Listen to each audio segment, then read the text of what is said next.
Greetings, flesh creatures. It is I, Megatron. On behalf of TFYLP, I want to congratulate you for listening to the most refined collected podcast on this miserable little planet Earth. Yes. Here you'll find knowledgeable fans discussing every aspect of Transformers and beyond. Now, enjoy the show while I continue my path to complete conquest of all of you miserable biological entities.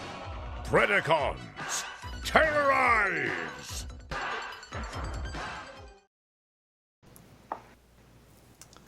Hi, and welcome to TFYLP, episode 364 for Monday, January 27th. The first Monday episode ever. We're on Mondays now. Whoop. Yeah, Monday Night Football. Suck it, Garfield. that's right. What? What about Garfield? I now have the. He hates Mondays. Everybody knows that. Yeah. I have an image for There you your go. thumbnail for this later. I can't believe I had to explain that. Yeah, you better. Well, there you go. It's been a while, man. Or you could put the chick from Office Space. Sounds like you got a case of the Mondays. One of those. Can you just have that voice all the time? I have a lot of voices. Just that one, though. If that's what you want, sure. That is what I want. I like where this is going. The I whole really like where this is episode. going. I need to mute it, but keep talking, please. Content. Hashtag content. We'll just have the whole episode where Paul just does random voices. It'd be great. You could do a whole episode by yourself. Could impersonate Rick. Yeah, I could do like some art piece where like I have a conversation with myself and one of no. Be great. So just as an FYI, this is live. Like, we are recording the episode now. It's going out to the internet. So just Hey, Internet. Yeah, it's on YouTube right now. So Should we quickly roll through some introductions then? yeah, so back from his trip, we've got some Rob over here, Howdy, howdy. and then we got Christian, What's up? and then last but not least, Paul. Somebody's got a case of the Mondays. I think I'd kick someone's ass for saying that. So Jim I had an Man! interesting thought in preparation for today's show. What is And the it's topic? Oh, We are It's just one going to for mine talk a couple of about. months ago. We are just going to talk about Office Space the whole time. Kind of. Before we get to the topic, my interesting thought is that I realized today that I think this week or last week is my 2-year anniversary on the show. So I'm like Oh, a look at grizzled you. veteran compared to you guys. Ooh. Mm-hmm. Oh Look at that. You got the grizzly beard and everything. no, I've got a big meeting later this week, so I've got to trim it up a bit. Oh, look at my It'll mutton be the last chops. time you see it, it's nice. They're really Even short. Lucas is growing in. See, I know. I was going to say I've been on the show long enough. I'm starting to grow a little bit of a beard here. So. Too much TFYLP, not enough time to shave. Yeah. You've been a fan of mine for all 2 years. Thanks for being a fan of mine for 2 years. Now I'm done. So there you go. So what's the show topic tonight? It is the changing shape of retail. Like, many of us on the show and, many of the collectors in the hobby, we're an aging demographic. We keep getting new young blood in as well, but a lot of us have, been active collectors for like 20 years at this point, or like I'm personally at about 15, been actively back in the hobby, and just, kind of talk about how we've seen that shift from, whenever we started, back in the days, in 85, I found it in Walmart, to how things have changed to today. The internet's obviously been a really disruptive aspect of that, as well as the rise of third party, which I don't know of any other toy brands that have such a huge third party influence that really have shaped how you buy Transformers as well. And yeah, just kind of talking about that. Well, I think the thing that's interesting is a lot of other brands license out their properties a lot more than what Hasbro does with Transformers. So like Marvel, I mean, you don't have to have a third party because there's how many different companies are making some type of a Marvel figure or statue or whatever it may be, whereas Transformers pretty much like if if it transforms, you know, Hasbro's making it's not getting licensed out. Yeah. Yeah, we have a lot of licensed material, just not that transforms officially. I was trying to think if there was anything that transformed that was licensed. Like, we have statues and busts and holiday decorations and dollar store knickknacks. McDonald's toys? Not particularly. It's probably about the closest thing I can think of. Fast food crap. Well, before it got to crap, animated was the last hurrah for the good ones. Beast Wars. Yeah. Well, I know 3A is making a Soundwave, and the Ravage can fit inside of his chest, and I guess it was a big thing that they had to get the okay from Hasbro, because I think it just folds in half essentially. I don't think that there's a big transformation component to it, but sounds like a pretender Soundwave. Yeah. With a Ravage inner body. That's interesting, especially that caused a kerfuffle. Not necessarily as an antagonistic kerfuffle, but... Well, I'm sure anytime you're working with Hasbro as an official partner that you have to get everything signed off. I mean, I'm sure that's true of any company. Would you consider FunPub back in its heyday? Because those were licensed figures. They were made at the same factories, though, and they were obviously the same molds and everything. But we also know how, as the years went on, how deep Hasbro got into the process and made it really challenging for FunPub sometimes. A little bit of yes, a little bit of no, I think. Yeah. Somewhere, Well, and even with the conventions that they had, where they kind of told them, "Hey, you can't have third party and whatnot at the conventions." That was fun. So, TFCon told them, "See ya," and BotCon being official had to toe the line. Right. And that was also when, I think part of this, to be on topic is, I'm sure some of us remember the time when you bought your third-party toys in the Transformers sections at your online stores. It was part of it. They were just made by a different manufacturer, and Hasbro was trying to, I think, get those sites to shut it down, but they couldn't really pull that weight because there wasn't anything illegal about it. And so they had to shove it off to third party or other transforming figures. They couldn't put it under the Transformers brand. We saw that shift with all the big retailers at the time. And the small ones, for that matter.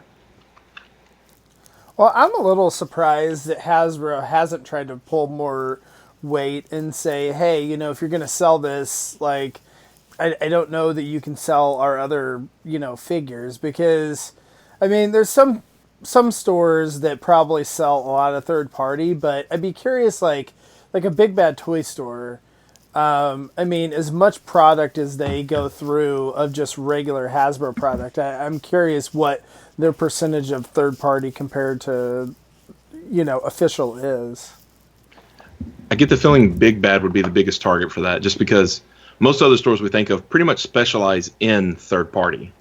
Right. When you think of your online shops. And I mean, some of them do carry, TF Source carries Hasbro product, Collecticon Toys carries Hasbro product, but Collecticon doesn't do third party. And TF Source is big, but they're still not Big Bad Toy Store who carries every line for everything, for everyone, including the myriad of Hasbro products. I wonder if it could happen if they couldn't get these other retailers to toe the line, combined with the fact that we have Hasbro Pulse now, if, that could happen someday. I think it definitely could. I kind of can't believe it hasn't, but I think, especially with Toys R Us being a major retailer that's gone, it's those mid-tier buyers are still important. I don't think they if they really want to go after third party, that's how they could do it in one night. Be like, you guys are all your wholesale accounts are dead. That's all it would take. But then my guess is those companies like TF Source and whatever, they'd continue as long as they could just doing third party stuff instead and finding non-wholesale means to sell regular retail stuff. There's part of the reason why I wanted this topic is I feel like over the past maybe 2 years, the number of places to buy third party products online has exploded, as well as if you want third party, lots of times the cheapest is now from the honest eBay sellers, like Baba. Excuse me, Baba Bobo often has as cheap as price as anyone. You know, maybe a few pennies, literally different from eBay, and then now we have stores that are selling to English customers from other countries like Shozi Store. You know, where it used to be like if you need to go through Robot Kingdom or something, you're going to be doing guesswork with what the shipping is going to be. You don't really know until they ship, and you're like, usually the math didn't work out to be the risk worth, buying it there versus Big Bad or any other number of stores. I think the biggest disruptor in that area would be Amazon Japan. Amazon Japan has been big for Masterpiece. I don't think it, obviously not for third party, but. Well, but I think in general, Warriors back when that was a thing. They offer such a huge discount and relatively not expensive shipping, especially get it as quick as they do across the entire planet. That's changed the landscape incredibly. I know for me personally, 5 years ago, I was buying Masterpiece figures from like Nippon Yasan, HLJ, Ami, and some of those, and they were offering some of the same discounts, but they were smaller shops. And so I'd be curious to see like how much of a disruption Amazon Japan has been for them, because the shipping prices, especially now that shipping from Japan has gone up. Like, I mean, shipping prices in general have gone up. But then Amazon Japan comes in through DHL or whatever, is able to offer like pretty competitive shipping rates for the most part. They have to be holding someone at DHL's family. Like, those rates just don't make any sense. No, yeah, but I mean, I'm sure it's the same thing with Amazon US. Like, I'm sure that, and that's one of the things just in general, like, sidebar thing is like, if you're trying to sell things on eBay, and I know all of us sell on eBay, like, we're cycling toys through as collectors and whatnot. And so, with everyone pays, or not everyone, but a lot of people pay for Amazon Prime. And so you almost have this expectation between them and Target and Walmart and whatever that shipping is free. And so, like, whenever I go to try to sell something on eBay, people are freaking out because they're like, wait a minute, I have to pay like $12 for shipping on this item? And you're like, it says it right there when you buy it. That's how much shipping is. Like, if you go type in your zip code, my zip code, the weight and whatever of this item, like, that's how much it costs to ship it priority, in order to get insurance and all that kind of stuff. And then, but like with Amazon, I mean, people just kind of forget that they paid $100 for Prime at the beginning of the year, and they're like, oh yeah, like whatever. I shipped a couch like next day from Amazon, and whatever, but. Muted. You're muted, Rob. Son of a bitch. Amazon fixed their shipping problem by making their own shipping company and delivering it themselves. Like Amazon Japan they don't have that yet to get to overseas, but it wouldn't surprise me if at some point Amazon Japan just starts cargoing their own crap overseas to the Amazon US distributor and shipping it out. I think that shipping thing is something that it's a big part of it. What's the big part of it? Of how things have changed. Oh, yeah. I mean, because, back in the day, remember, you used to wait till Big Bad Pile of Loot piled up to ship it. And then they, I don't know how they do their numbers, but, they made, just find $4 flat shipping, just to make it easier. And then, I don't know when it happened, but China's sellers can ship to the U.S. for pretty much free. There's some tax break they're getting. So insane. Yeah, which I don't know how long that's going to last with the trade wars and all that, but for right now it's still there, which makes sites like Shozi even possible. Yeah, I mean, it's an unfair advantage, but I mean, you take advantage of those things when you have them as a business. Yep.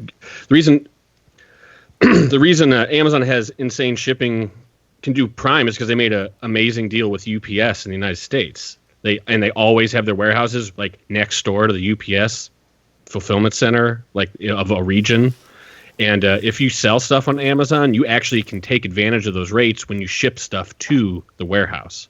So like you can ship a box that's like 30 pounds for under $10 to your local Amazon warehouse. You know, that's crazy. But if you're a seller on Amazon and you ship an individual product, those rates do not exist. So like you will be shipping an item Prime from your house for $15 if you are not very savvy about it. But that's what I imagine the same sort of blanket huge deal with DHL is what Amazon Japan is taking advantage of. Because I mean, Amazon has to be the single biggest entity that is a customer of UPS at this point. Like they eat up probably a double. Someone would know. I don't. I'm making this up. I'm guessing it's maybe a double-digit percentage of like all of UPS's USA shipping business is paid for by Amazon. So they get rates that no other single entity would get. And once that China thing changes, which it has to, it can't stay that way forever, because I've read articles about people they'll fly first class to Japan to go buy up all these exclusives just so they can fly it all back to China to ship it out for free to people in the United States. Yeah. And so it's like a Wild West thing. It's like a crazy, and it's just not going to last. So it's cool for them, but I wish we had something like that to take advantage of. Yeah, no, and I think in the U.S., I mean, honestly, like we don't have to pay a lot of customs fees like other countries do either. I've never paid customs on anything. No, like, I'm sure there are definitely. I'm sure some imports that have custom taxes, but not just typical goods. I was looking it up. I can't remember. I think it is a personal exemption. I think it is it 1,300. I can't remember exactly, but I looked at it. It was like one of those things where I was like, oh, there's no way, because I was looking up if I went up to TFCon in Canada. Like how much would I have to spend before it became a problem to get back to the U.S. with it? And ask Orson, he'll tell you. $2,000. Yeah, Orson tell you. I think it's $2,000 for each person. Yeah, or something like that. When I came across the border and did it. Yeah. So, but yeah, in general though, like we don't have to really worry about customs fees and whatnot in the U.S. So, which makes it quite nice. But and honestly, I think a lot of times we could probably actually get those figures from Japan cheaper than people in Japan can get it, because we don't pay tax on stuff bought from Japan. They do. Huh. The same thing if you buy something from Europe, like they pay like a value added tax or whatnot. Both of them do, and that's not for U.S. customers. You don't have to pay for that. So yeah, that's one again like the big things that have changed is the ease for us to get things from China, which really I think fed in to at least to some degree the ease of getting third party stuff. I still buy some third party stuff from Big Bad, but it's pretty few and far between. Meanwhile, we had a bunch of stores show up, like again, Shouzi in China, I assume. Yeah, it's China. Shouzi, TF Direct, they're kind of newish, about 5 years. Yeah, and then Chosen Prime. Chosen Prime. Then there's like other small ones that have come and gone. Like we were talking a little before the show, like it went away with some not so great times, but like GCI Toys came and went. And there was some other smaller shops because it's so easy now to just throw a shop online with like using Shopify or something. You can get it on there. Not that easy. But you know what I mean, though. Like you can buy a hosted website and you start filling out inventory, which is work, and hooking up to a credit card processor, which is work.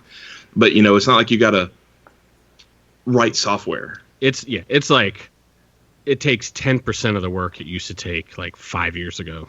Yeah. Or it still ain't easy. So don't try it. Well, and I think too, as third party has grown, like they've been more selective with who they're willing to wholesale to. So, I'm sure like 5 years ago when, Boris at 3A was like, or ages 3 and up or whatever was like, hey, like I'd like to start carrying third party. And they're like, okay, cool. Like, whereas now, you couldn't just like anybody just say, oh, hey, I'm going to, I want to start carrying your product and whatnot. So I think there's some of them, like I've heard like X-Transbots and KFC isn't quite as difficult, but I know like MMC that it's like you can't just directly start doing it. You have to work through somebody else as a wholesaler initially for the product too. So, and I think that that's probably part of the thing too. And then also with these companies, like they're international companies, like, and a lot of the third parties, so they sell about half their product in Asia and half in, the US or whatever, like let's just say, to make it easy. And so when they're selling this stuff over in Asia, like other countries, they may have a different price point that they're trying to meet for that, like for each country. But then, of course, is the fact that we're all global, international, and whatever. That's where Shozi is taking advantage of that stuff. And the shipping, again, like you said, that because the prices that they can buy it in China are going to be lower than what U.S. retailers and whatnot can get for it. And so I think that part of the reason why some of those individual guys have been going away, I think, is because instead of doing drop shipping to them and then they sell it with a markup, that the Shozi's like, why don't I just do this myself, or like whatever, the guy doing that. I mean, it's run out some of the smaller companies, because I think people, you start off and you hear, oh man, I can get Fans Toys whatever for $50 and sell it for $100. I'm rolling in dough, and you're not, because you're going to pay shipping from wherever their factory is to get to you. And then, there's the cost of processing the payment, of hosting, your web store, whatever it is. There's customer service. You got to deal with returns. You got to deal with that. And all that eats into your stock. So I think a lot of the small, 1-2-man shops that's, kind of sprung up overnight, somebody does it for a while and they get in over their head. They don't, maybe not even get in over their head. They're just like, oh, wow, there's really not as much money in this as I thought for the headache. Like, you got to be doing it because you love it. And as more people think they can get into it, and competition goes on, like, you got to lower your prices to make any sales, and it just drives you out. Is kind of what happens. And I know all the third-party companies are different in how they do business, and it can be really frustrating because some of them tell you what to sell it for. They say, this is what so like if your main competitive edge is price, you can't lower that price. So like you got to do it with like pile of loot or free shipping over X dollars or whatever it is. And as a small retailer, there's just even less of your profits, that you might have made. And then some of them also, they force you to buy everything they make. Like if you won't buy 50 units of X, which is going to be kind of a dud, they won't let you buy 50 units of the next one, which is going to sell like hotcakes. So you got to take the good, the bad. So not only are you dealing with returns and broken parts and all of that, you're dealing with that. But then again, every one of those companies is in another country that doesn't speak English. And you're trying to work out deals and work out this wholesale business and, get return parts. Some of them are like Keith, who runs, X-Trans Bots and KFC. The end consumer, you email him and pay him like $5 and he sends out your part. And he does it quick, and it's awesome. Other ones are like, no, go through the retailer. They'll handle it. And every one of them is different. And it's a lot of politics to deal with all that. And again, you got to keep that relationship positive, or they'll stop letting you have it, and then that's less you can carry in your store, and it can snowball. Oh, absolutely. I want to talk about that from a more official perspective for a moment. I've had a couple pieces I needed to exchange from Hasbro Pulse. And Hasbro Pulse should be, in theory, directly buying from Hasbro. But out of the 4 times I've had to do it since Pulse has been a thing, I've only been able to actually return one thing to Pulse. The other 3 I had to go through Hasbro customer care directly. So I had to go to the manufacturer as opposed to going through the retailer. I don't know when that. It was only the first thing that I was able to actually return through Pulse. The remaining 3 had to go through customer care, and they didn't have stock on hand for Ectotron when I did a ladder. But they were able to send me a Siege Sideswipe with painted rims correctly. So I don't know. It's interesting. Weird that they're not letting their retailer take care of it, because Pulse was just like, yeah, we can't do anything to help you, go through Hasbro customer care. I got kind of back when, before Pulse, we had Hasbro Toy Shop. Mm-hmm. And I remember I had bought Alternators Rumble at Walmart. And which, if that was like the tail end of the line, it was really hard to find, etc. I was like really excited I'd found one. but he was missing one of his guns, and I was like, oh shit, you know. And so I hit up Hasbro toy shop to see if they could help me. Because I was like, oh, this is the official retailer, and they're like, no, we're a completely different entity. We have a strong relationship with Hasbro. But we're completely separate. You got to go to Hasbro. So I was like, fine. I went to Hasbro, and Hasbro told me you have to get it from Walmart because Walmart is exclusive to that. And since we don't sell toys directly, the only person you can get that from is Walmart. I don't remember what I did because I have 2 guns these days. I don't know if I just got lucky and found another one and exchanged it. I think is what I did. Got really lucky.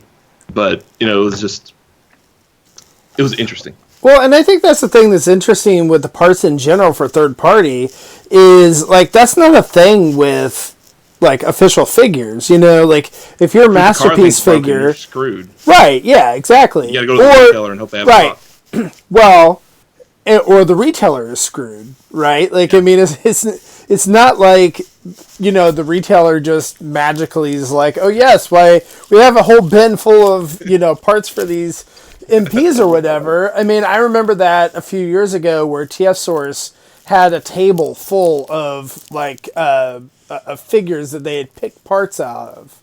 And so you could, like, buy yourself, like, a couple of MP Prowls and try to put it together yourself and save some money or whatnot. But Big Bad has the same. They have just piles of barely damaged stuff that people had returned, and some of them not even that. Like somebody gets it and they're like, oh, it's got this minor defect, I want to return it. And which I don't know how they got Big Bad to accept it because I've never had Big Bad accept anything even for major paint blemishes. I've only tried twice because I'm really not that picky. It's like, I don't know. I feel like if I mess with them, it's a serious thing. Anyways,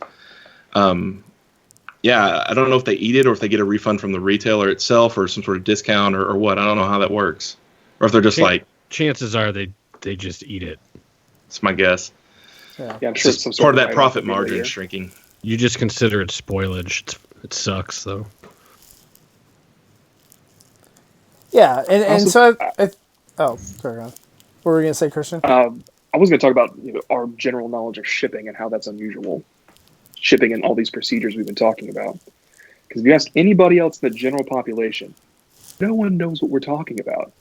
By being a collector in this day and age, we have to know all these little things about how shipping internationally works, what sites to go through, how to do the conversion rates, what the PayPal rates are, what the when did USPS increase their rates, and what are they now, and how do you avoid them? You really want your box under 12 inches on all sides if you're going to send it USPS anymore. Else that rate starts to get really high really quick, or over a certain weight amount. But like if I go to the post office and send that box, the 11 by 11 by 11 box, all 9 other people in that line don't know that rule. They just don't. Yeah. And I was ordering something from Paul last night, and we were working on shipping, and I was trying to get him to make it lighter, and it ended up being that the rate was for a bigger thing than I thought, and everything was fine. But I was like, shipping is shipping. That's what it costs. Yeah. I mean, and other people are like Lucas was mentioning from the eBay sales, you expect shipping to be free these days, and it's not. Oh, that's like the biggest scam of all time. Is like everyone's like, well, why do I have to pay for shipping? Because there's a process of getting it from me to you that costs money. Why don't you get this? I'm a people person. I was selling my Metalworks or Miracle, whatever, that vehicle Voltron. I was trying to sell it on eBay before eBay kept knocking down the listing. But I had so many people messaging me like, why is shipping so much? I'm like, dude, I took it, I packed it in the smallest box that would fit it, put some padding around it. I mean, it's like there was not like a lot of room. It was pretty close fit, and weighed it. And all I did was put in the weight and measurements. I'm like, that's what it is. It's a big fucking box for a big fucking toy. And I was like, I mean, even I was like, if you don't want the box and styrofoam, I can sell it to you that way.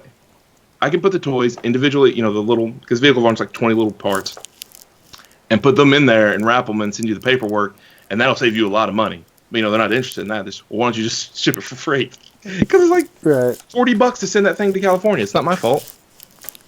So, I know we've been talking about this for a little bit. So, I just want to kind of move on as far as to like just in general, like brick and mortar stores and whatnot. Yeah. And so my question is exactly in general, Do you guys still go toy hunting, or are you pretty much exclusively buying stuff online? Can I go?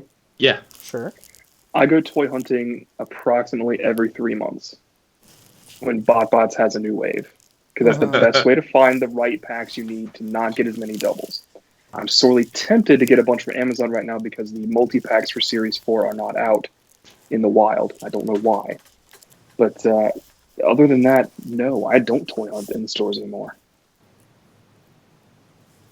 Like, that's kind of what brought up the idea to have that and Captured Prey, which I want to talk about here in a minute. Rodimus Supreme actually asked about them early on.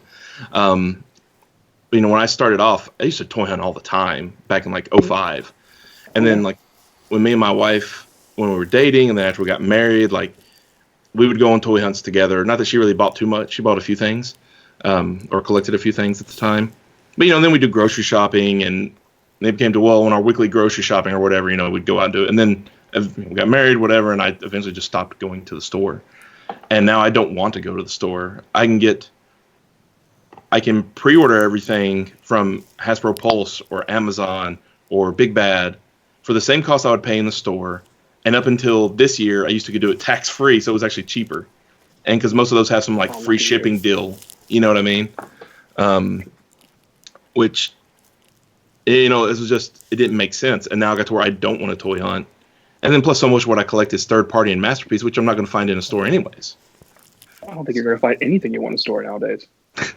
I found Vulture yesterday. I was getting some stuff for our trip, but that was I was like, oh hey! So I got home, canceled my Big Bad pre-order. Like you mentioned from the early days, you used to go toy hunting, with your wife. Toy hunting is what I did when I got my driver's license. That's about that time. And it was great. It was so freeing. It's like I could finally go hunt my own toys. I don't have to ask anybody to take me to Walmart to hunt for something. Because back then, in Cybertron days, it always felt like to me that I could just find something new every time I went to the store. It wasn't the same stock sitting. Every time it was something new. And it just isn't that way anymore. You like Wave 1? Stores, what about Wave 1? You like Wave 1? You want some more Wave 1? Okay, here's a little Wave 2. Back to Wave 1. Yep. That's exactly what it is. Like, stores are ordering less. They're still doing that stupid mistake of way over ordering on Wave 1. Don't know why. That's been a thing for over a decade. Stop doing it. But yeah, and they never do anything else. And anytime they get anything else new in, other collectors in the area or even scalpers just go and get it before you can.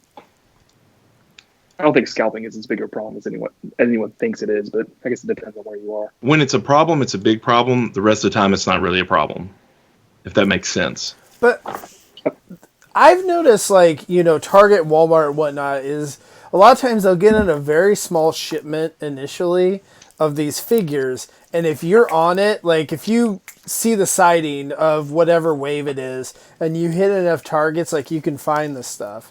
But, like, it's literally, like, one tiny case, but it's not, like, a big amount or whatnot that they have. And so it's like sometimes you can get lucky and get some of those figures, pretty early, like before they would, like even a month or two before that they're supposed to ship out. Has anyone here not been at the store, looked where they had the pallets in the aisle, found the Transformers, and cut open the box? Maybe you asked permission or not. Sometimes I did, sometimes I didn't. Has anyone never done that? I asked permission. So. I mean, it's like someone put a box for me. Does that count? Yeah, that's good. Okay. I'm saying, it's like we used to hunt, all of us. That was, kind of part of the fun. It was absolutely part of the fun. I like, when I would go to travel for work or travel, with my family, it's like a new territory. There's like it's hunting differently. There's different stuff here. It's not that way anymore. What I've found is that while that was fun, ultimately, it was more stressful. Time is money. My enjoyment is money. There's other things I'd rather do with my time than scouring Targets and Walmarts. And if you're trying to do a collection, it's frustrating if you can't find what you want. The reward payoff is there, blah, blah, blah. But ultimately, like, too much of not being able to find the thing wears you down. And then we have pre-order culture, which is big in our community. I assume other brands are the same way. is you pre-order it. That way you know you get it, and you're good. And it comes to your door. Yep. I mean, how many times do you have to go to the store and not find what you want for it to to stop being rewarding altogether? Yep. The thing that frustrates me is with Target, where they like fake street date things. Like it's not Oh my god. well, a legit street date. Jeez. Like what you Yeah. could find the exact same thing at Walmart, and It's whatever. not a movie toy. Yeah, It's not a it's not. It's not even like a new cartoon series. There's no It's real street Siege. date, but I've had that, and I've actually had that happen a lot more on non-Transformers figures because, like, I don't follow other stuff as much as I do Transformers. So I'll see something new, I'm like, oh, that's cool, like, and I'll take it up to the front, and they're like, oh, sorry, I can't sell that. I'm like, are you kidding me? But then Scan that shit before you put it on the shelf. And Right. they're just going to put it back on the shelf. It frustrates me to no end that they do that. Like, I wish they just wouldn't. However, I just wonder because I know, was it with Siege or Power of the Primes? I can't remember. Before they started doing that, like, you could find it on BrickSeek, like where it's at, right? And so then, like, when it was accurate, and so I would go to some like poor Target worker that didn't know what they're doing. I'm like, here, go find this in the back. And I had that happen not this Christmas, but last Christmas, where like they had new people and they didn't know what they were doing, whatever. They're like, here you go, here's a whole case. And I'm like, all right, cool, I'll just take the whole thing and whatever, and distribute it amongst my friends. So I'm sure part of the reason they started doing that is all the Target workers that are getting hassled by people like me asking them to go pull stuff out of the back that I knew was back there. I don't know, man. I worked for Target. It didn't seem like they cared that much.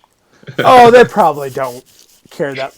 Most of the workers probably don't care. I'm sure corporate probably does, but It really depends on each store. Like, it depends on the manager. Like, some of them might have come up from the toy aisle or something, 10 years ago, and they're like, screw those collectors, man. And so they I swear to God, I know which stores in town I can go to do that. Although I haven't asked them to pull something out of the back since like Power of the Primes. That's just, hasn't been a problem like that anymore. I haven't asked that in over a decade. Asked it last Well, that was summer. quite a while ago at this point, honestly. But I have gone hunting more and more in the past year and a half than I used to, because I didn't have a car for like 3 years, so I just like didn't ever go anywhere.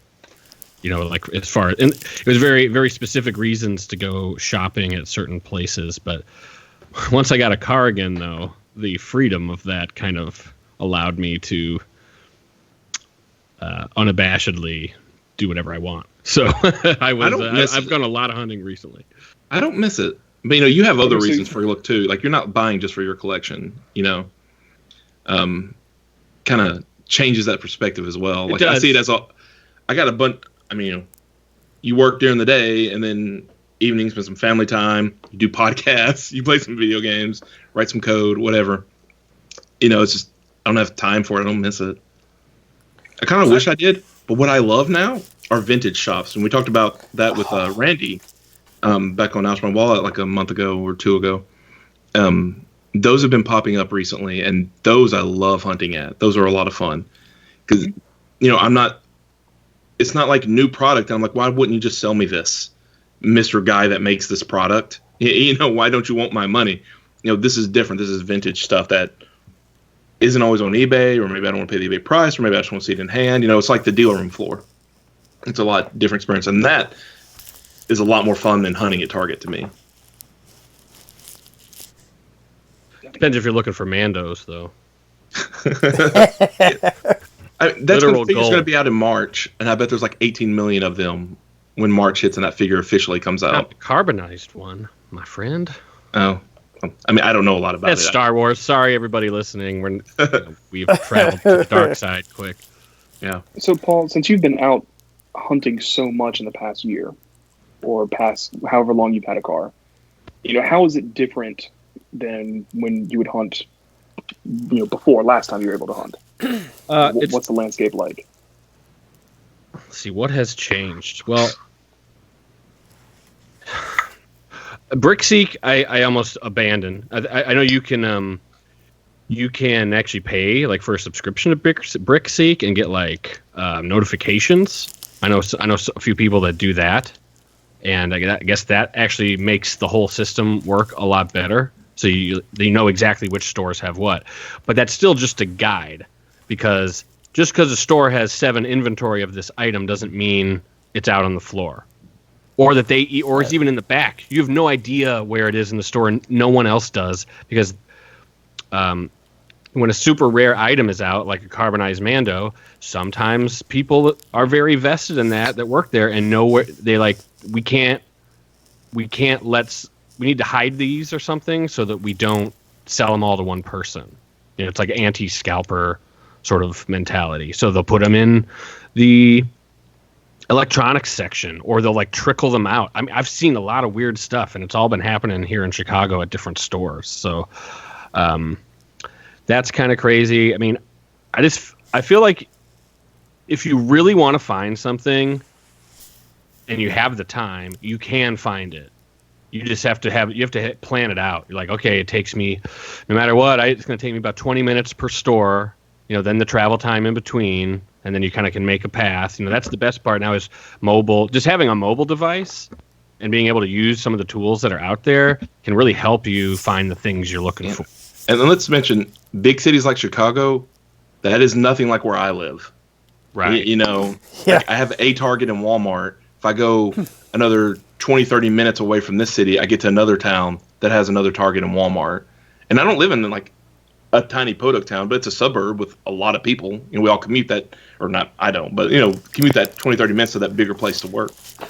Well, in Chicago, it can get between the Walmarts 20, 30 minutes. Chicago's huge. 20, 30 fucking minutes to get between Walmarts that are 3 miles away. That's just the way it is. And that's because there's a lake on one side, so it's not like completely circular, and Walmarts are like not allowed within the main Chicago proper.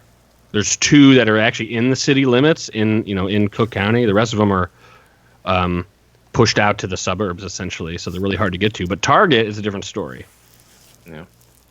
So I guess I hope that answered your question. I'm not sure if it really did, but it's like if you want to know, you can't just like meander through your day and be like, no, I'll pick up Rat Bat and Rumble when I will go to Target for groceries tonight. Yeah, get fucked. You're not getting them because that's a really rare item. You're not going to find it. You have to be somewhat informed, and it takes some work. It's hard. Or pre-order it from somewhere. Pre-order it. Right, exactly. Does that mean that the gateway to get into this hobby now is much higher than it used to be? Like, can you be a casual fan and just get by on hunting now? Well, I mean, I don't necessarily know. Like, if you want that certain figure, I mean, you have to make connections, or you have to like get it online or do whatever. Like, if you just want whatever, like your favorite Luke, Skywalker or whatever, Optimus Prime, like you could go to the store right now and find an Optimus Prime on the shelf, more than likely. It might be a Cyberverse Optimus Prime, but you'll find an Optimus Prime. So I think that's another thing too that is hurt my appeal of the hunt is when it used to be back in Unicron Trilogy when I started hunting. It's like I want everything that's here. This is all my wheelhouse. Now it's like, oh, they have like 8 different sublines, and this narrow section over here is what I'm interested in from Transformers alone. And I don't think it's bad that the brand has spread out that much. I don't. But it's just like I have to go to the toy section for much of it I don't care about. Then they're probably not going to have what I want, and I have to look through like, there's the Cyberverse crap, and there's the one-step changers, and then the, whatever else. Cough, bots, cough. Got to wade through it to try to see, okay, what siege or studio they might have, and then even then I only want certain figures from it. It's just super dwindling returns. I actually think the hunting has been a little bit better like this year than it was 3 years ago. Like, I feel like with like Combiner Wars, like I just felt like it was stuff like just wouldn't even show up. Like, I wouldn't see a wave, like, for months or whatever. Like, I feel like at least now, when it comes out for the most part, like, I can usually find it at, somewhere. pretty soon. And I think a lot of times too, like if you're going for Marvel Legends or if you're going for something like a specific figure, like you kind of have to hunt unless you're signed up for Hasbro Pulse, because otherwise you're paying an inflated markup online. Because Big Bad or whatever will mark their everything up like $5 just because, like, if you don't buy the whole case, it's going to cost them more because there's going to be like one or two figures in the case that they're going to get stuck on, and whatnot. So I actually think the hunting's a little bit better now than it was a few years ago, but it's still not great. Like, I don't think that I wish retail was more consistent. Well, there's still cool things that happen if you go hunting, all right? Because, like, someone just found Earthrise Micromasters in the suburbs of Chicago today. Like, that's crazy. Like, that's not supposed to be happening. And, like, right. you don't, that doesn't happen. I mean, first off, it doesn't happen to everybody, because after the news gets out, like, everyone's, trying to find them and stuff. But, like, if you do legitimately come across that stuff, it is super fun. And it, gets you excited. And then you can make a post and show the world, and suddenly you have like your 5 seconds of trans fame.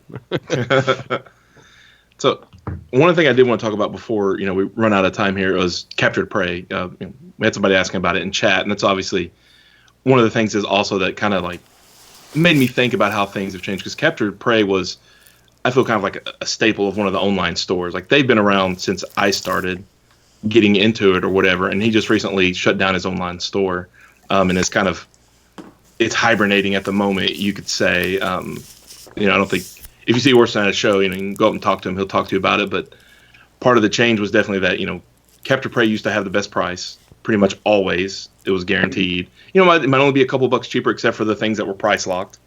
But when in the past 2 or 3 years, when all those things, other third party sites started popping up, competition got really fierce on stuff that didn't have a lot of markup anyways. And you have to, all of a sudden you got to advertise a lot harder. Word of mouth wasn't enough. Being a sponsor of TFW wasn't enough. It used to be kind of like Big Bad, TF Source, and Captured Prey.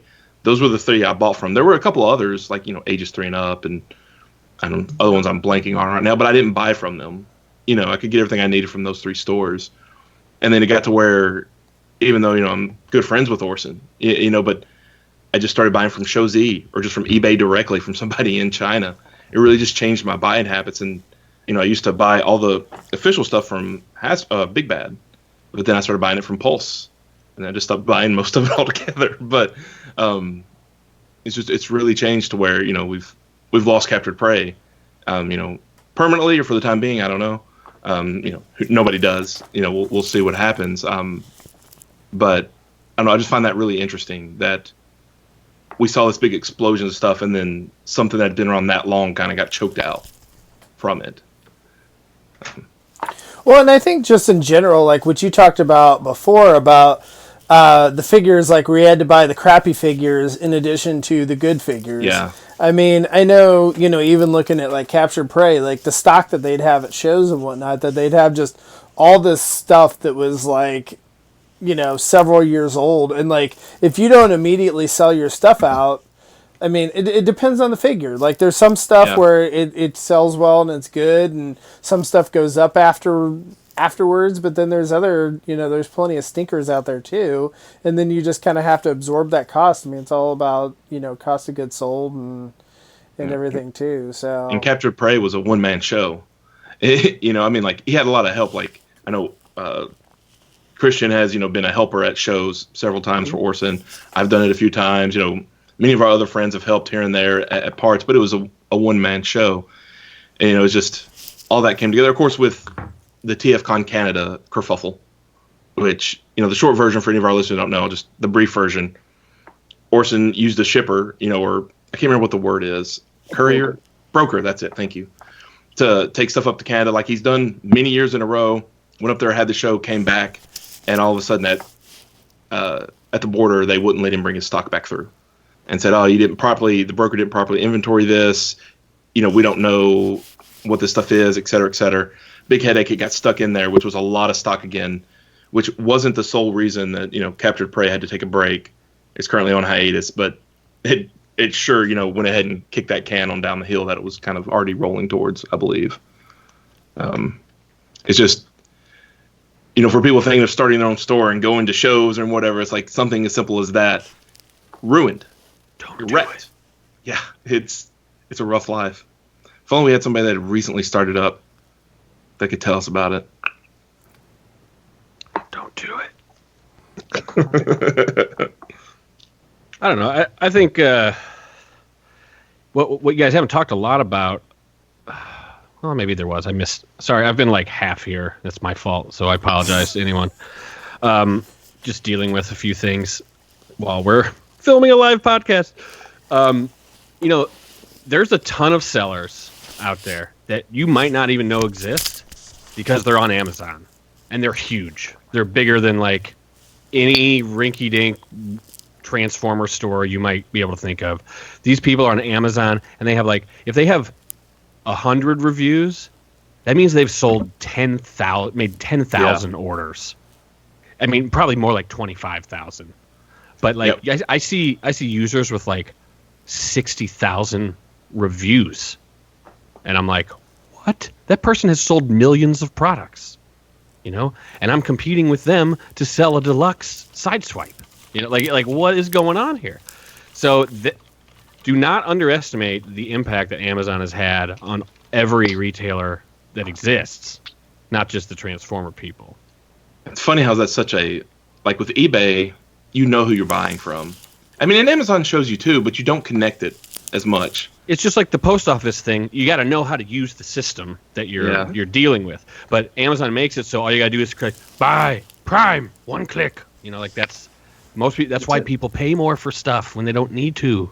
Yeah, think about it, when you're searching for that marginally old, a 3-month-old retail figure, and you see a $20 deluxe, and it's for $45 on Amazon. Somebody's paying that for it. It's not like eBay where you can see that guy that has an outrageous price and it sits. If it's on Amazon, I suspect someone must have paid that price for it at some point, or people are buying it. And $45 is the person that's selling it for the least. That is allowing it to be sold for that least amount of money. Amazon is not like eBay, although both those companies wish they were each other, which I find so funny because of the way that they have changed over the years. Amazon wishes, they changed from bidding and stuff to buy it now. Maybe that was. I'm so old that I remember that being a big deal when you could just buy it now on eBay. Yeah. What? And they're still bidding, but I don't even look at those. I don't want to bid on anything. I just want to buy it. Rare. Yeah, very rare. And it has to be something literally rare, like GoBot's Jewel Lords. That I will watch an auction for and bid on. Well, animated Black Optimus Prime. I feel like bidding on eBay is really more like I'm going to watch it until the last day and try to get a good deal on it. Is really the... Yeah, eBay is broken. It just doesn't... It was cool for a while, but it doesn't work in a world where I think you have a mobile device where there's no chance of you missing the bid, but you're inundated with so many notifications you just don't even care anymore. I mean, I've had a sniper service I can go to since 2007. Cheater. I mean, why would you do anything else? I know. It's dumb to do anything else. All that a week-long auction is nothing but advertising for a week so that you can finally sell it at the end. And that you're getting a week to get interested buyers. That's all. Yeah, I mean, it's all about getting watchers at that point. Yep. But then it's always how many of those people are just other people that want to sell the same thing and want to see what happens. It's just kind of an echo chamber. It's unfortunate. But so, I mean, I think both of those services have evolved quite a bit over the past, actually, every year they change quite a bit. eBay, I think, is terrible for collectors, but it's also all we have that is unifying. Because if you go to sell something on the boards or on Facebook groups, what's the first thing you do? You go to eBay and you say, has it sold recently on eBay? And what's it currently listed at? Because, the only times it's sold has been for $60, but the only ones you can buy are $80. That gives you some bargaining power. You know what I mean? It's I know it's sold for $60, but I can sell it for $70. You're not going to find it for cheaper. You know what I mean? I'd also recommend just next time, if you have time and you're messing around with Transformer prices, do this little experiment. check, if you're looking for something you want to buy, see what the prices are on eBay, look for the sold prices, essentially. Now go on Amazon and look for the same thing. If whether it's new, old, relatively old, or like super vintage, and just see the differences, because it's very rare that they like match up one for one. Yeah. It's either like you can get it for $15 on eBay all day, but it's $50 on Amazon, or it's the opposite. It's just really bizarre because those audiences are very separate. A lot of people are not jumping between both platforms. But now Amazon, you can't buy vintage on Amazon, really, can you? You can. I mean, does it have to be boxed? I guess is what I should say. Like, if you have a Beast Wars carded stuff, you could sell it, right? But like, if it's loose, you could. But then you're kind of like, that's not really what Amazon's good at, because then you're making an individual like sub listing within the listing, because Amazon wants it to be like, unlike eBay, where it's like you say, I want Power of the Primes Optimal Optimus. You do that search in eBay, and like you get 30 or 40 listings, each with new photos, each with different prices from all these different people, and you have to wade through them. Amazon says, okay, let's take all those, but there's one listing. And instead, all we do is we show you who has it the cheapest. So it just cuts out all these steps you have to do with eBay, where you're like, we'll sort it by cheapest plus shipping. Like it just, obviously that's what you want. So that's what we're going to do. And they show it to you. And so as the cheapest ones get sold, the next seller is the one that is attached to the buy button. It's called the buy box. So you just got to like fill out in description, this is loose, has none of the stuff or whatever. Make sure you tag it as like I bought UCDs on Amazon and books.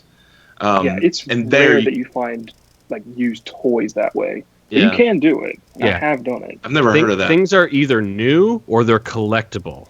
And once they're in the collectible range, then it's like you can like be like, it has scuffs on it, or it has no something, and you have to take a picture. You don't have to take a picture, but like no one's going to buy something that has like massive damage without at least some sort of photo. And usually those things are at the top of the list because they're usually cheaper. But most people filter just like on all I want to see is people that can give it to me Amazon Prime right now. Well, Amazon has no Rock Lords for sale, so it's a crappy site. No one should use it. Right. And again, for the loose stuff, you're not going to send that to the warehouse to be primed typically. You could. It just seems weird. Could. It just, there's a lot that can happen to something that's not in a box that's designed to protect an item. Yeah, so like non-pristine stuff, like eBay's still the way to go. But then, as much as it sucks, if that's your advice, and it's like eBay is like, put that over there, it's behind a curtain, like use it only when you need to. That's kind of the way I've been looking at it these days. So sorry, eBay, you were nice for 25 years, but you're done. It's all I have anymore. Like I tried the Facebook groups, and unless you're doing third party, and I mean I think that's honestly probably part of this. Well, no, the subject is really about buying retail and buying new stuff, and less about vintage or used stuff. But even then, I think we've touched on this before, but like, Facebook groups are pretty good for like third party stuff, but anything else, man, that stuff is hard to move. It's really hard to move. Like as a buyer, you might find it, like I see some G1 listings and stuff like that. Stuff in between is really hard, and older third party doesn't move at all. I mean, that's the thing I think is interesting too, because I mean, we haven't really talked about just selling at shows. I know we have in the past, but if you're trying to sell at like a toy show or just Comic-Con or something like that, the official stuff, box stuff, all that kind of thing is what moves at those kind of shows. Which is surprising, because there's so many other ways to get it. Yeah, it's weird, but there's a lot of people that they save up their money and they want to go to a show, and then they see something and they haven't researched how much the price is. They're like, oh, hey, cool, like whatever this is, like I brought $50 to spend on XYZ or whatever, and so then we lose sense of our budget when we're on a trip. I mean, that's why I'm like, when you go to tourist destinations, everything's at rip-off prices. But you pay it anyways, because you're like, I don't care. It's 20 extra bucks. Whatever. We're on a vacation. $Dollars, Yeah. So, but yeah, I don't know. I mean, the thing is Amazon too. I mean, we've kind of talked about part of the reason that you have to go online now is because of Amazon, because they killed, I mean, they weren't the only reason that they killed like Toys R Us and stores like that, but the fact that Amazon and eBay have an infinite amount of product, the breadth of of product that you can get there is so huge that Toys R Us is no longer the biggest thing in town. So you have the guys like Walmart that can, sell at almost wholesale prices when they mark, their Cyberverse figures down and whatnot. And then you have Amazon. It's like, why would you go to Toys R Us? And like, that's what I felt like the last several years that Toys R Us was open, I wouldn't go to buy stuff. I would just go to hang out because I was like, oh, this is fun. Like, I would take my kid with me, and me and my kid, we would go hang out for an hour in Toys R Us and like just look at stuff, but weren't really buying things because all their stuff was like marked up, more expensive. I could just click on Amazon while I'm in the store, and was get Toys R Us were they gouging all the time? I don't remember that. I remember it being the same price as Target and Walmart. The last several years they were. The last several years they gouged, yeah. I mean, I remember about prices 25% higher every really? time. Yeah. Towards the end. I mean, again, I think it was one of those things where years ago they didn't, and then the last several years, I mean, they just couldn't keep up. Like Toys R Us was it's a TRU exclusive, and I had no choice but to buy it here. Or even then, you couldn't get it there. I got some there. It would depend. It would depend. It highly depended. And then if I was really excited about a figure, I would buy it there. Otherwise I'd be like, I'll wait till my big bag pre-order comes in. I started learning the literal value of patience. Save a lot of money for patient. So much money. If you're not patient, it was the other way. I hope you got a good job. I don't miss TRU at all. I mean, me and you almost celebrated their death. we were like, fuck them. I don't need more brick and mortar in my life. You come across in Reddit threads a lot now that they're closed, but what are the industry secrets or what's the insider story that you can tell about some place you don't work anymore? And inevitably, every time someone is in that thread, they'll say, the Toys R Us stockers used to hold stuff back and sell themselves on on eBay or whatever. Of course, like how many times did we have to come across that nonsense? Trying to get Masterpiece Soundwave and Masterpiece Acid Storm at a Toys R Us. Nearly impossible. I had to call around to, the 4 stores that I could get to within 100 miles just to have one say, yeah, we have it. Drive over there. I ordered mine online from ToysRUs.com. If you were dedicated window, if you were dedicated Christian, you would have been waiting in the parking lot with your Red Bull. I did once. Because that's what it's worth. It's not. See, and Christian, you didn't have to tell a young child that Toys R Us was going out of business. So I would have told any number of young children if I had been asked. That sounds like an interesting story, Lucas. Oh no, it was just so the Toys R Us by us was going out of business. Father, and Father, would that be a Christmas I come home and I'm telling my wife this and not even thinking that both my young kids are there, so they're 2 and 5 at the time or whatever. And I'm like, yeah, Toys R Us is closing.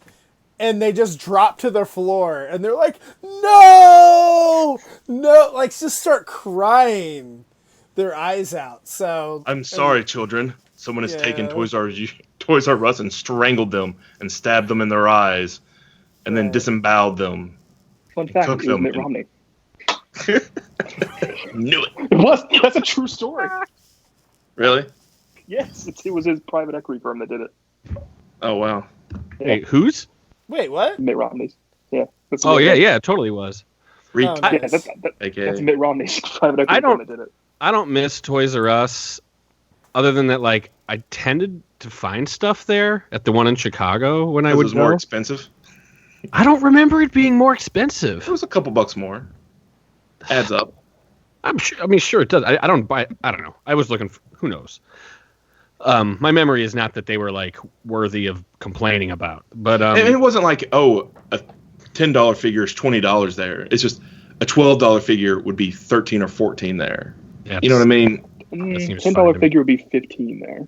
Okay, whatever. I do think it sucks that they got taken out the way they did because it's white collar crime is what took down Toys R Us. It's unbelievable that no one has been, arraigned for that. At least, if I'm not a political person, but like I just remembered that Elizabeth Warren is the only person I know that had literally called those people out and said, like, we need to figure out what happened here, like a few years ago. Maybe I'll listen to my wife and go to one of those rallies or something. The one thing that I will say though is like you could tell walking into a Toys R Us though that it was not going to be around for a while. I mean, it's the same way as like Kmart and all those, like you can just tell like the stores, it's like when they stop refreshing the stores, like when they just start being dirty and all that kind of thing, like, and or when they have stock. I know in the comments we were talking about that, about not clearancing stuff when like the stock is like 3 years, like they'd have stock that was like 3 years old or whatever that,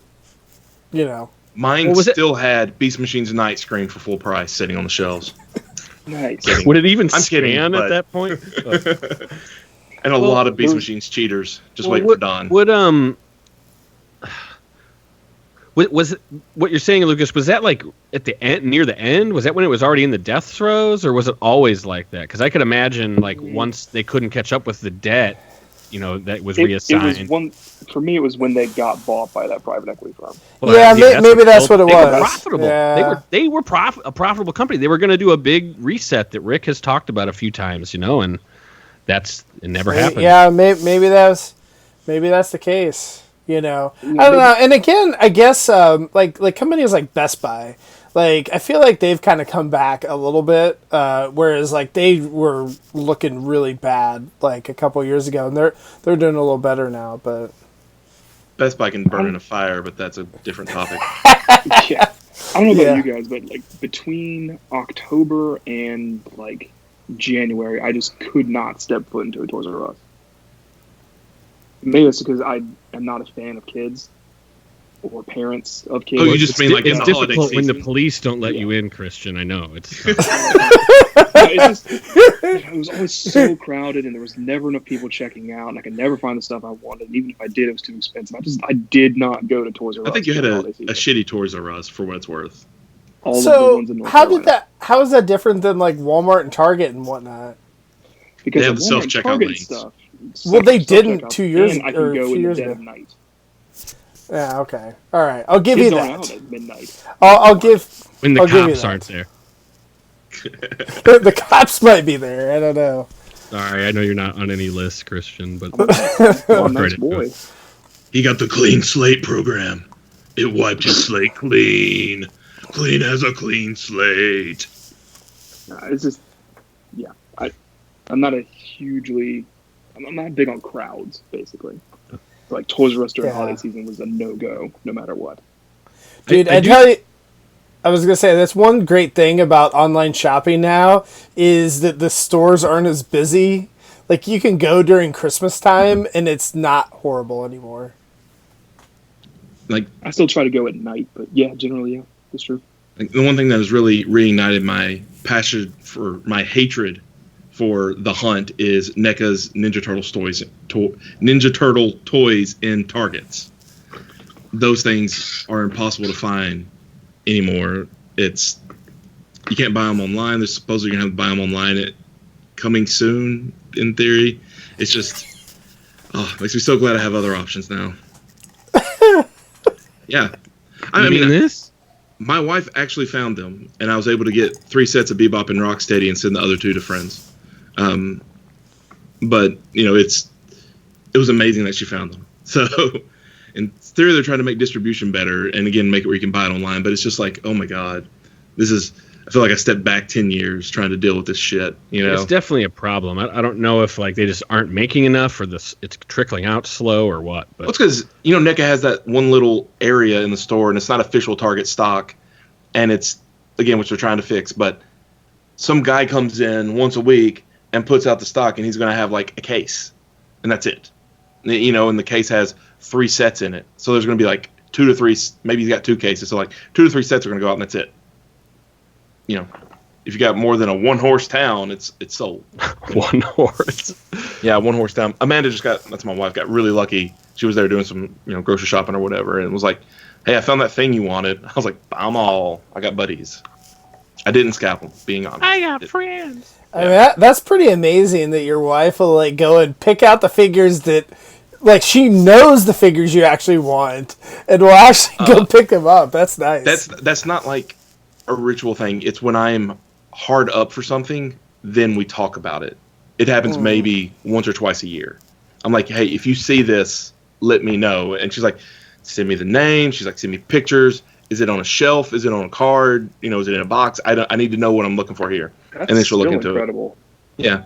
Well, I mean, she's usually going to. She's going to usually swing by there anyways, just because she likes looking at the neck and stuff. She's not going to, more than likely, not going to buy any of it or the Funko Pop stuff, but she likes to kind of like just check it out. If she's got 5 minutes. And that's what I'm looking for. I mean, it's easy enough to say, Bebop and Rocksteady. See, I feel like if I have something like that, I'll be like, hey, I'm going to go hunting. I'll see you in a little bit. And then my wife texts me like 3 hours later, and she's like, where are you at? I thought you said you were just going to go to Target.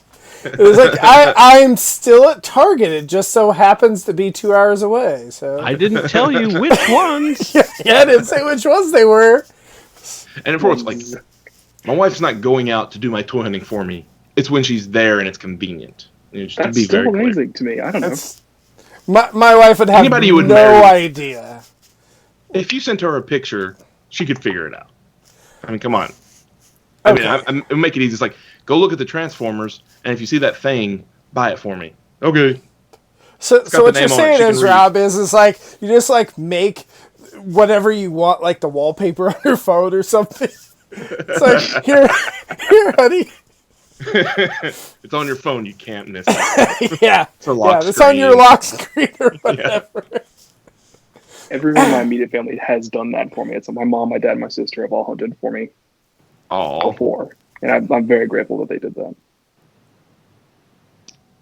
Yeah, I'm curious though, Nira in the chat brought up about wondering if they are actually limiting supply to spur like demand resale. Like that the Star Wars figure I'm sure they probably don't. Hasbro definitely doesn't. Yeah. Hasbro probably. It's too much work. It's too much work to do that. You want to sell as much shit as you can. That's part of capitalism. You want to find that perfect balance where everyone that wants one gets it, but it doesn't take too long to sell. That's something that we saw FunPub really struggle with. Because like the first 2005 year, they sat on it forever. And then like literally like a decade. And then 2006 was gone because it was the Beast Wars set. And then I think 2007 was that Shattered Glass, which that's 2008. Shattered Glass. 2007 was the Seeker set. Yeah, which again, boom, gone. Shattered Glass gone, and then they could never really reproduce that again. But they also stopped sitting on sets. Like they finally found that balance, but it was tough. Except for 13, the Machine Wars set. And the Wings of Honor set wasn't good either, but I think they made less. Like they would tune the numbers based on how popular they thought it was going to be, but you can only again do so much. It's just literally hard to predict this stuff. Like what people are going to want to think is cool. We're seeing it after the fact, after all the decisions have been made. It's like, it's obvious. Yeah. Oh, where's my Baby Yoda, Disney? Which, I mean, it's the child. It's not Baby Yoda. That was to avoid spoilers. I don't think so. I think that was a whoopsie doodle. We care more about getting Disney Plus up and running than actually, doing any creative marketing meetings with our actual content at this point. Like they messed that up because by the time the child comes out, no one's gonna care. It's had 6 months of memes. It's over. It's gone. No, I think it's still gonna. I think it like just like the Mandalorian figure are gonna be pretty hot sellers. But again, how do they find Mandalorian was hot? I think it will be when it comes out too. I think it's going to be the problem of finding that right amount, like Wave 1 for Transformers, to where everybody's like, sweet, new wave, a new line is out, and we know it's just minor rebranding of the same line, but there's usually a different theme with it, to where all the retailers that are trying to buy it get what they need for their stock, and it doesn't linger on shelves and seen as kind of like a half failure, but instead it just keeps repeating itself for a decade. But at the same time, okay, like the Porgs in Star Wars, right? Like they thought those were going to be big, and they weren't. I mean, they were a little bit, but it's not the same as like Baby Yoda or whatever. I'm sure if they thought that it was going to be as big as what it was, they would have just thrown Baby Yoda in the actual movie instead of on the TV show that's behind a paywall that you have to pay $6 a month for or whatever it is. They you know what I mean? Like, they at least did one thing that I thought was smart, is that Baby Yoda doing the Force healing. They like had that episode come out before the Rise of Jedi came out, because that same power was in that movie, and I was like, oh, I just saw Baby Yoda do that yesterday. Yeah. And it makes sense, instead of me being like, what the fuck is she doing to that snake? Right, exactly.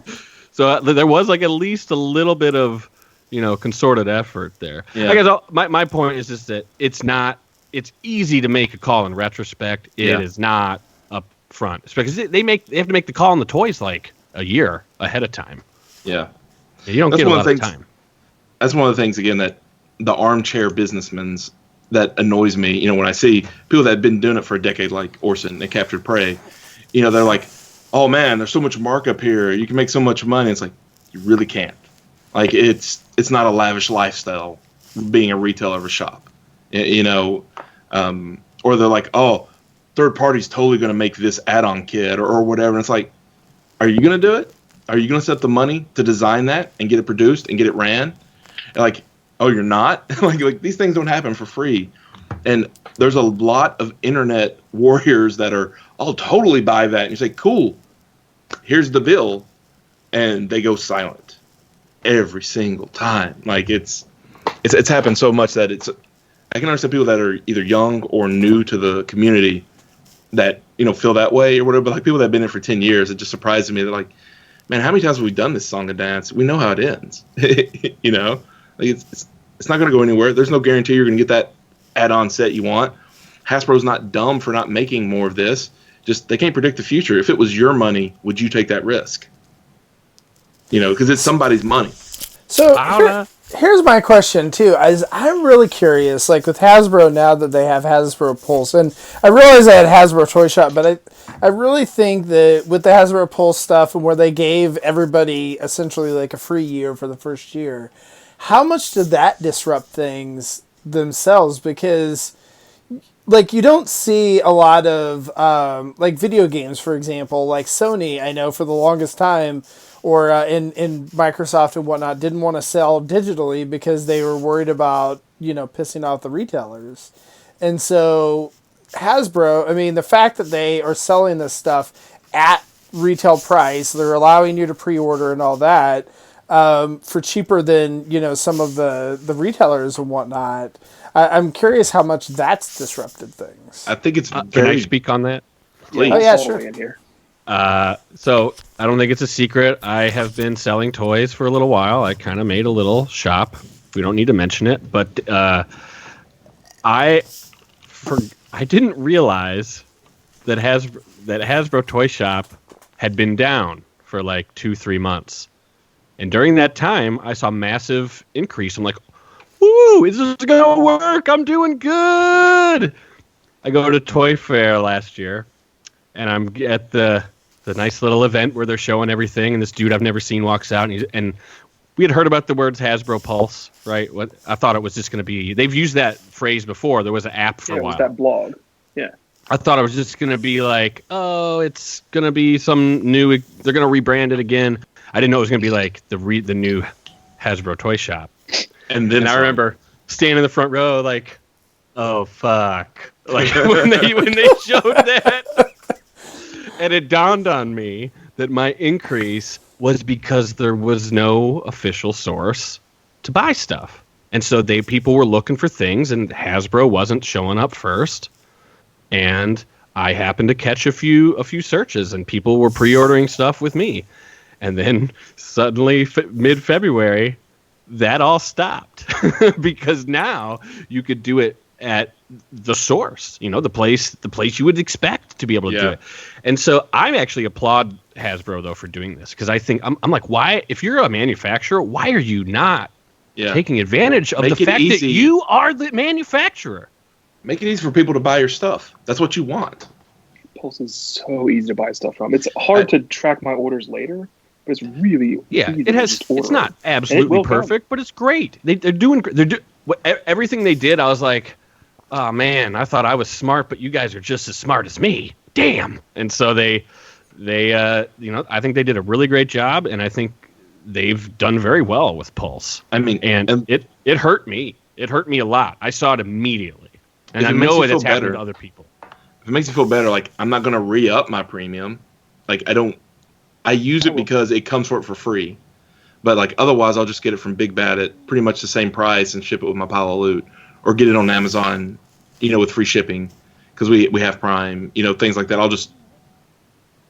I'm wondering if they'll do another promotion. I don't think they will. I think the whole point was do the promotion to get people on it, and then see how well it carries through. That's usually how that goes. I'm sure it's a decision that they've probably made already, and are, we'll see. Yeah. I could see it going either way. They could be like, last year, if they took a huge loss on it last year, I could see them saying, nope, okay, that was just the way we started. Or when they ship everything in individual boxes. Yeah. Clearly they haven't. They got some kinks. They've made some mistakes, but they haven't made many. Honestly, they're doing it very well. The guy who announced it, the guy who's basically like the project manager of the whole thing, the one that runs Hasbro Pulse. I did get the chance to talk to him at the event. I think I was the only person there that wasn't looking at shiny new toys. I'm like, you build that in Shopify, bro? He was like, we know you did. Obviously. So I think he was customize surprised. it because that orders history is terrible. That's why you buy. That's why you use Shopify and Shopify Plus, is because those things are like rock solid, bulletproof. So you don't change that stuff. Anyways, I think that's my whole point. Yeah, but I think I'm gonna re-up my Pulse Premium, even if there's no promotion. It's a good deal. It's $50, right? Yes, $50. I think that's what it is. I did the math on it yeah. with the amount of stuff I ordered from them. Even without their crazy shipping, I more than made my money. They allowed me to get my Ghostbusters Masterpiece Optimus a day early, which allowed me to actually, get it, which was definitely worth it. And then they did their Black Friday thing where I got 20% off my next 4 months of pre-orders, which I don't know if that was a mistake or if that was just that was pretty good. Probably a mistake. About $300. I remember when they first went up, Siege Deluxes were $10 each, which was totally a mistake. First two waves. And they honored waves. They did it twice. They did it when they opened, and then they did it again 2 weeks later. And that's another thing that some people don't realize. Like, retailers don't have to honor screw-up prices. They are fully in their rights to say, we screwed up, we're canceling that, because, for Hasbro Direct, that honestly probably still doesn't lose money. They just probably don't make money. That's probably closer to wholesale price. But, it's like they don't have to honor that. But, bigger companies do because, it's just easier to be that way and they'll get more people to buy there in general. But when your small third-party places don't want to honor some bullshit price that was obviously a typo, ease up.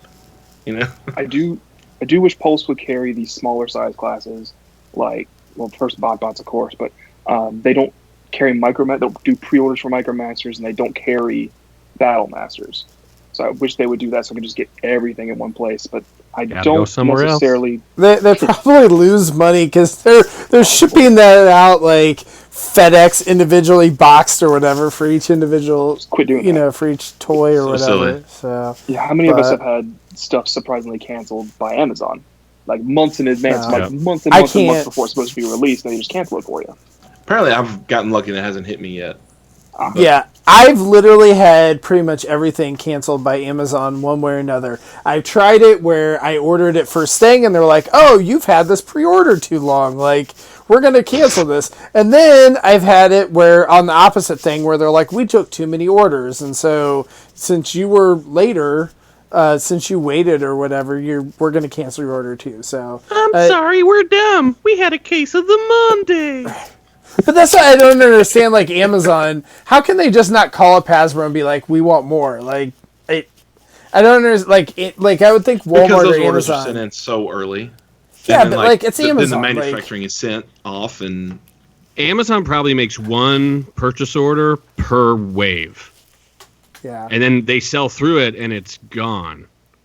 Right, but like, how does that explain if I have if they took a pre-order? and then they I wonder if they cancel it like oversell. after the fact. Like, I did they wonder just? if they oversell a little, like the way planes Probably. overbook Oh, or hotels overbook. That makes Because sense. they know that they got numbers. They can say, well, this product of this type, has a cancel rate of about this much, so we'll order more. And if you're stuck in that little bit of where, That's oh man, what these it people is. actually wanted it fulfilled. That's what it is. That's exactly It's my what guess. it is. Yeah. I bet And that's right. sometimes guess. screw-ups happen. Like, we're human. Humans, there's computers behind it, but guess who wrote the software? More humans. It's very possible that, they say, hey, we want 2,000 of this, and there's a lot between we want 2,000 of this and you getting 2,000 of them. Yeah. Like factories have issues, shipments have issues. Maybe only they got 1,900, and that's just what they got. And it has to do with a lot of stuff that is like kind of it's logistics translog, because like why doesn't Target and Walmart and Walgreens and all the small distributors and Hasbro Pulse and Amazon get the same toys at the same time? Right. If in a perfect world that's how it happened, they would all get them on Monday. Everyone would have Leader Astro Train for sale for the same price, but that's not the way it works.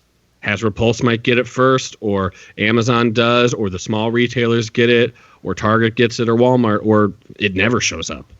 And depending on can't explain it.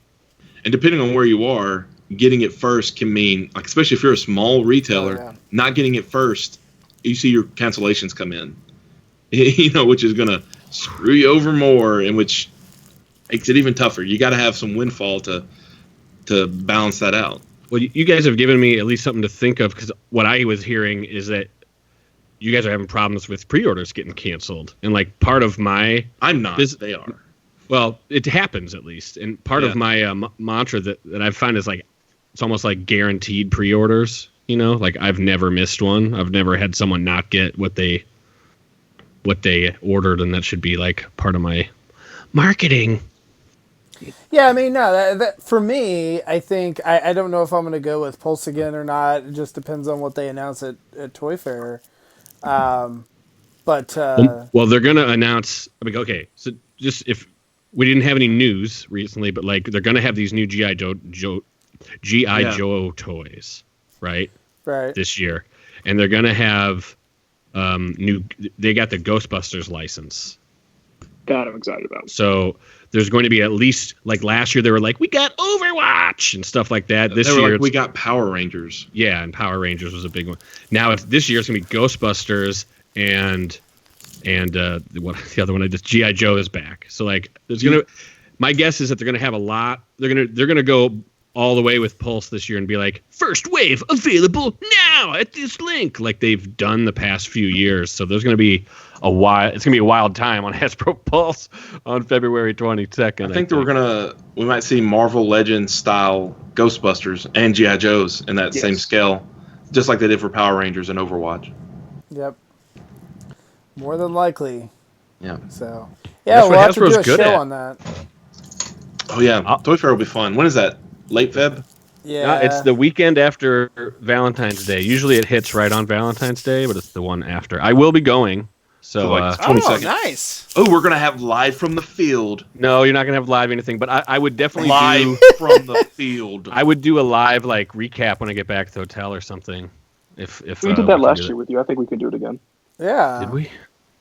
I didn't get it was in either trouble. when you got back to the hotel or when you got back home. You know what? No, I think that was part of the issue there. I'm going to get Mr. Starscream to help us. Maybe fine. he'll help us. I don't think he's going to be very good at that. But I'm going for another website. And this is the first year I've gone not for non-Transformers, so it's like I feel like I'm a traitor or something. But I'm going for Ghostbusters.net, and it's because all those Ghostbusters sites were invited because of the reveal. So. But are you going? Yeah, dog. I'm going. Yeah, that's what counts. I'm going. So there you go. So for all of your Ghostbusters news, turn into TFYLP. Yeah.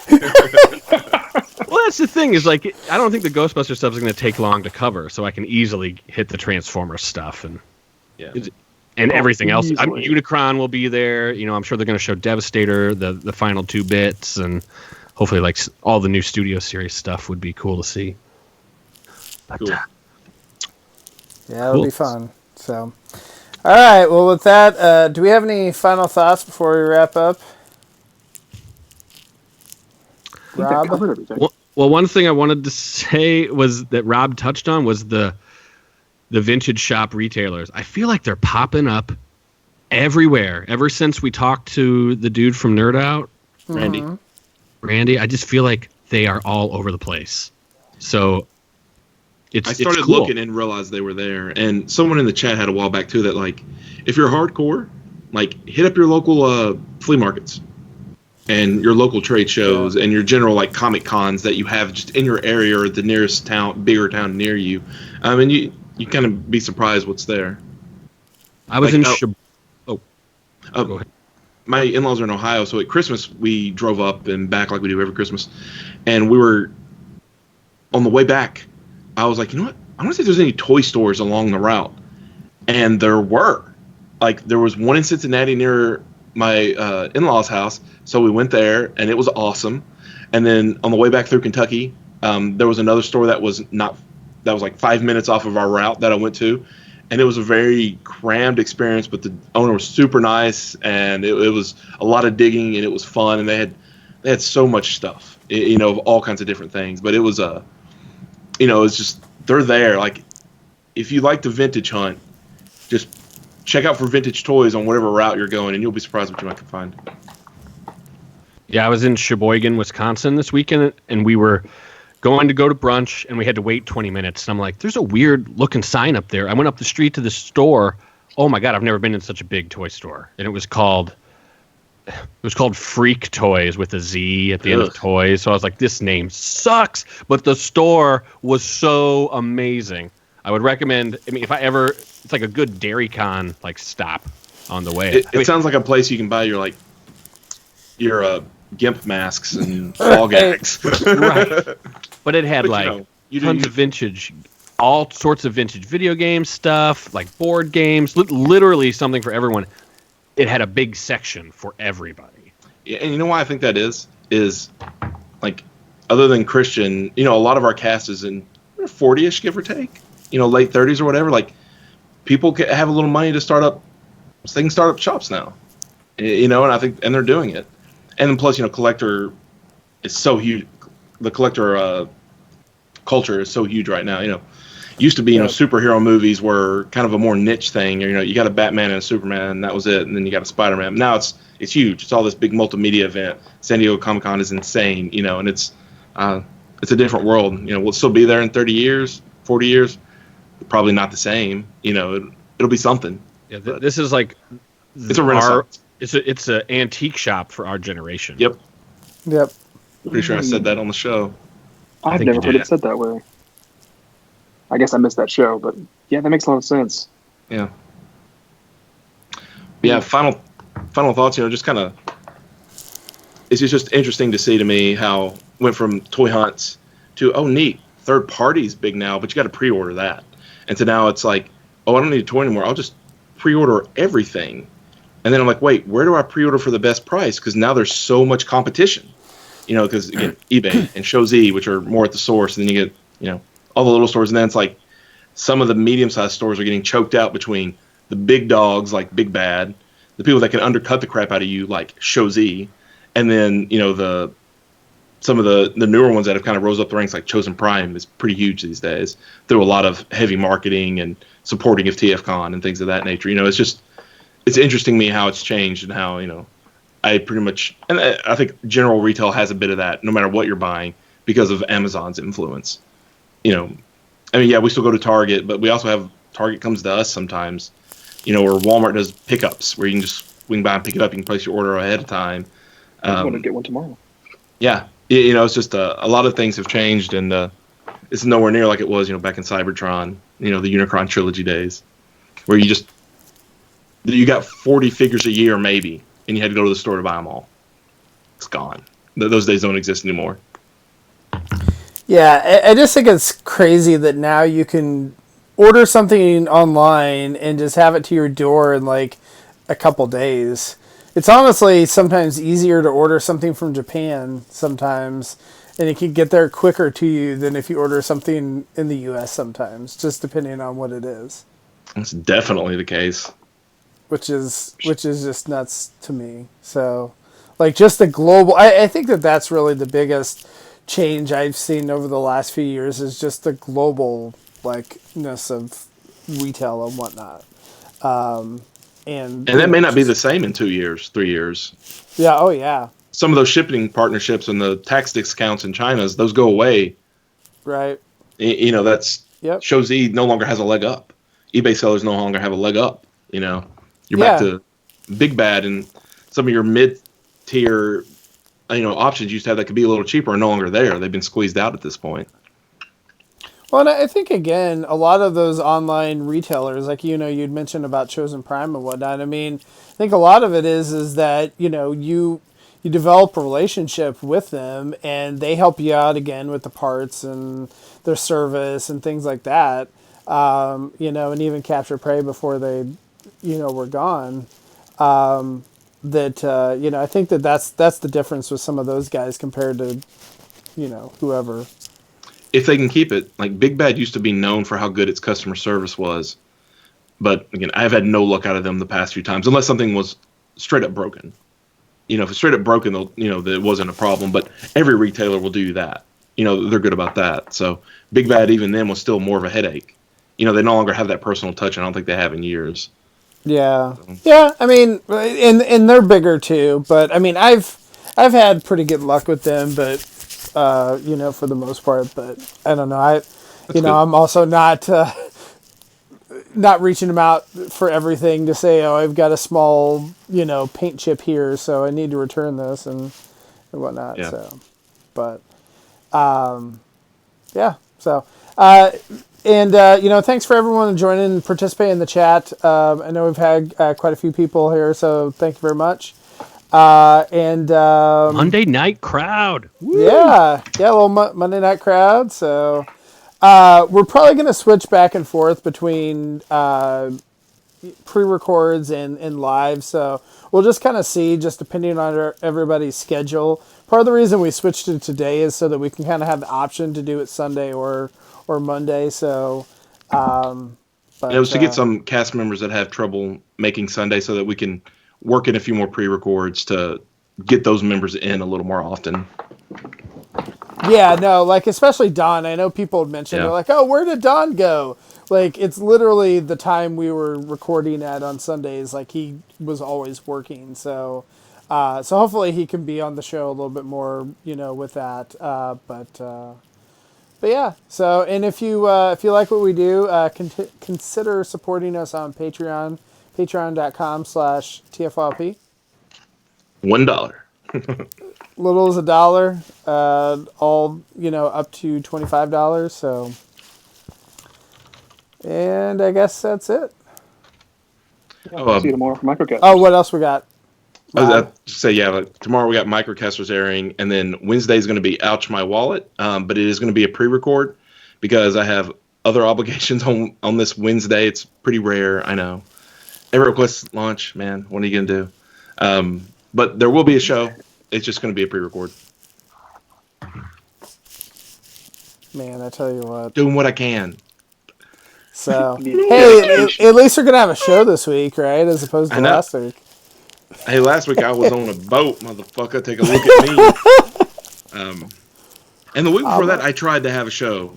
And all y'all flaked on me. Except Paul, like 10 minutes before, was like, "Oh, hey, I can do it now." And I'm like, I'm not busy. Yeah.